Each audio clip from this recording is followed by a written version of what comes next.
علی اصغر کی شہادت کے بعد امام حسین نے دنیا پہ واضح کر دیا کہ حسین کا مقابلہ انسانوں کے ساتھ نہیں تھا، حسین کا مقابلہ حیوانوں کے ساتھ تھا، کیونکہ انسان جب گرتا ہے تو حیوان سے بھی زیادہ گر جاتا ہے۔ 2 محرم شمر نے کہا کہ خیمے ہٹا دیے جائیں، کہتے ہیں حضرت عباس نے تلوار نکالی اور لکیر کھینچی۔ جلال عباس مشہور تھا، غیظ و غضب عباس مشہور تھا، کہتے خون حضرت عباس کی آنکھوں میں بھر آیا، تلوار نکالی کہ اگر کسی میں جرت ہے تو لکیر کو پار کر کے دکھائے۔ جب تک عباس ہے کس میں جرت کے خیموں کو ہاتھ لگائے۔ بی بی زینب فرماتی ہے میں خیمے کے اندر بیٹھی تھی، امام حسین خیمے میں آئے، تھوڑا سا میں نے حسین کو پریشان پایا، میں نے کہا حسین بھیا کیوں پریشان ہے؟ کہا عباس نے خط کھینچی ہے۔ کہا اس میں پریشانی کی کیا بات ہے؟ آپ نہیں چاہتے؟ کہا میں چاہتا ہوں خیمے ہٹا دیے جائیں۔ کہا عباس فرما بردار ہے، تربیت یافتہ حسین ہے، آپ کو شک ہے کہ عباس خط نہیں مٹائیں گے؟ کہا نہیں بہن زینب شک نہیں ہے، لیکن میں اپنے شیر کا دل نہیں توڑنا چاہتا۔ کیا مطلب حسین؟ کہا بہن زینب یاد ہے حسن کے جنازے پہ تیر برسائے تھے، میرے عباس نے تلوار نکالی، میں نے کہا عباس یہاں نہیں کربلا، صبر کیا میرے عباس نے۔ یاد ہے جب دربار میں مجھ سے بیعت لینے آیا اس نے بدتمیزی کر کے آواز بلند کی تھی، عباس جلال میں آئے تو کہا آقا حکم دے اس کے سر کو قلم کرو، میں نے کہا عباس یہاں نہیں کربلا۔ کہ بہن زینب یاد ہے جب وہ ہور نے میرا راستہ روکا تھا، لجا میں فرس میں ہاتھ ڈالا تھا، عباس کو جلال آیا تھا، تلوار نکالی، کہ مولا ہور کی یہ جرت کہ آپ کے گھوڑے کی لجا میں فرس میں ہاتھ ڈالے، میں نے کہا عباس یہاں نہیں کربلا۔ کہا بہن زینب اب تو کربلا بھی آ گئی، اب کس طرح عباس کو روکا؟ مجھے خوف ہے کہیں عباس اندر سے ٹوٹ نہ جائے۔ جہاں جہاں حسین کو مسئلہ پیش آتا تھا سیدہ زینب آگے آگے آتی تھی، کہا حسین آپ گھبرائیے نہیں، میں خود عباس سے بات کرتی ہوں۔ مولا چلے گئے، فضا کو بھیجا جاؤ عباس کو بلا کے لاؤ۔ فضا کہتی ہے میں نے کیا دیکھا، غازی عباس نہر فرات کے کنارے پہ کھڑے ہیں، غیظ و غضب، ماتھے پہ پسینہ، آستینیں چڑھی ہوئی اور ہاتھ میں تلوار، اور دشمن کو للکار رہے ہیں کسی میں جرت آگے آئے۔ کہ اتنے میں فضا نے آواز دی، عباس نے مڑ کے دیکھا، خیام حسینی سے کنیز کی آواز آئی، اشارہ کیا وہیں کھڑی ہو جاؤ، ایسا نہ ہو یہاں نام محرم ہے کوئی میری بہن کی نام سن لے۔ فضا کہتی ہے میں کھڑی ہو گئی، حضرت عباس نے آنا شروع کیا، اب جب آ رہے تھے تو میں نے دیکھا آنکھوں میں خون بھرا ہوا، ماتھے پہ پسینہ، آستینیں چڑھی ہوئے۔ کہ جی اماں فضا، آقا زادی زینب بلا رہی ہیں، تربیت دیکھنا۔ کہ جیسے سنا نا بی بی زینب، کہ آقا زادی کہاں؟ کہ عباس نے آستینوں کو سیدھا کرنا شروع کیا، ماتھے کا پسینہ پوچھا، تلوار کو نیام میں ڈال رہا، تھوڑی دیر کھڑے ہوئے کہ آنکھوں کی سرخی چلی جائے، غصہ غضب ٹھنڈا ہو جائے، اور کا خیمے کے سامنے ایسے کھڑے ہو گئے جیسے 7 سال کا بچہ کھڑا ہو جاتا ہے۔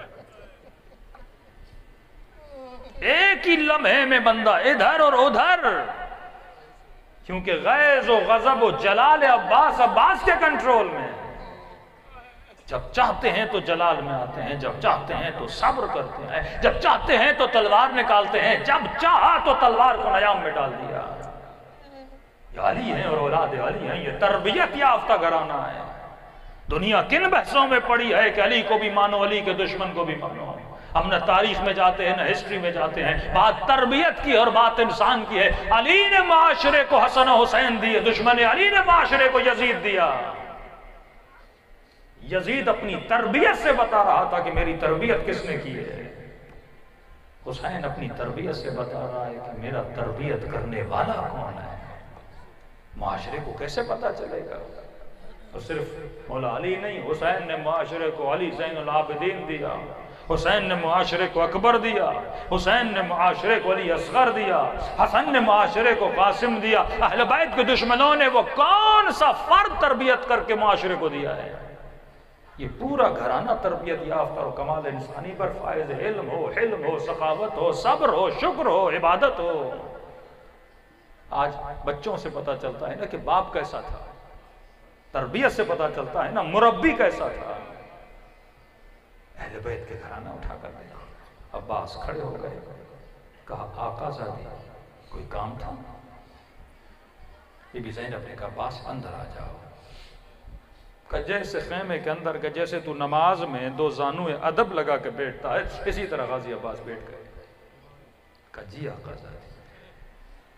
کہا میرے شعر سنا ہے تو نے لکیر کھینچی ہے؟ کہا جی آقا زادی کس میں جرت جو آپ کے خیموں کی طرف دیکھے، کس میں جرت جو میرے حسین کے خیموں کو اکھاڑے؟ کہا عباس میں جانتی ہوں تیرا غرور ہے، تو نے دشمن کو للکارا ہے، تو نے دشمن کو دھمکی دی ہے عباس، لیکن دیکھو حسین یہ چاہتے ہیں کہ خیمے ہٹا دیے جائیں۔ میں سمجھتی ہوں عباس تیرا غرور ہے، تو خیمے میں بیٹھ جا، میں اکبر کو بھیج دیتی ہوں، میں اون و محمد و قاسم کو بھیجتی ہوں، وہ لکیر ہٹائیں گے، خیمے ہٹا دیں گے، نہ تجھے دشمن کا سامنا کرنا پڑے گا، نہ ان کے تانے سننے پڑیں گے۔ عباس بات کو سمجھ رہے ہو؟